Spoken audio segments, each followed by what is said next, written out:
So let's jump right into where we've got to get started. First things to get this air box out of the way and all of our intake tubing.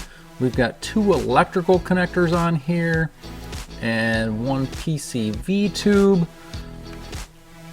Doesn't take a whole lot to get it out of there. A couple Phillips screws on one side for the air filter and 1 7mm screw for the throttle body. Once the air cleaner is out of the way, we can pop the engine cover off of there. We'll grab a T30 torque socket to disconnect the ignition coils. We got 1 connector here. Grab that purple tab, slide it out of the way. Takes a pretty firm pull on there.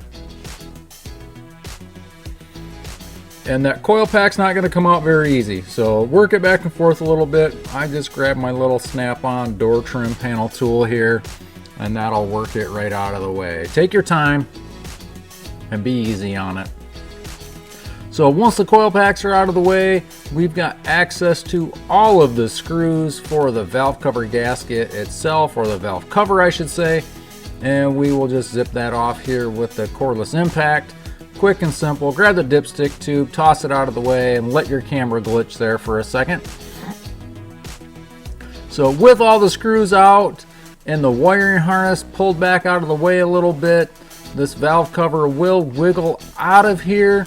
So depending on how many miles the vehicle has on it, it may be kind of glued down a little bit, but it will peel out of there. Just be careful you're not getting any debris down into the cylinder head.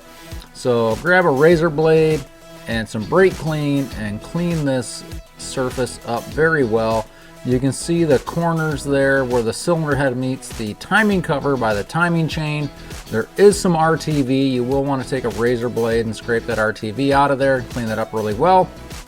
I will show you installing some new RTV in a moment. So we can pop our brand new Felpro gasket into the valve cover at this time. So this Felpro gasket was quite a bit thicker than the OE gasket that came out of there.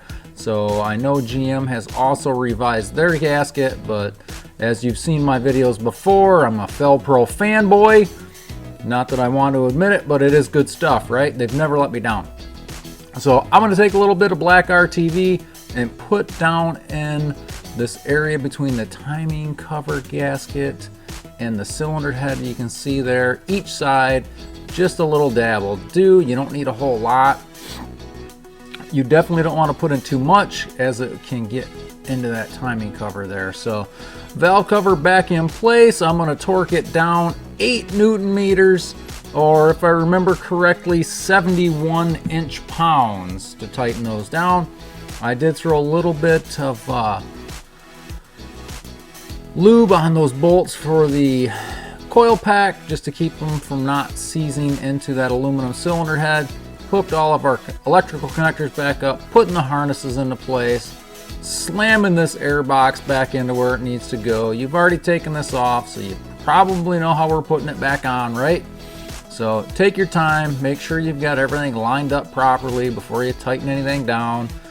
Put all your electrical connectors in, put all of the clips back in the electrical connectors so everything's seated properly. Not a lot to it from here, guys.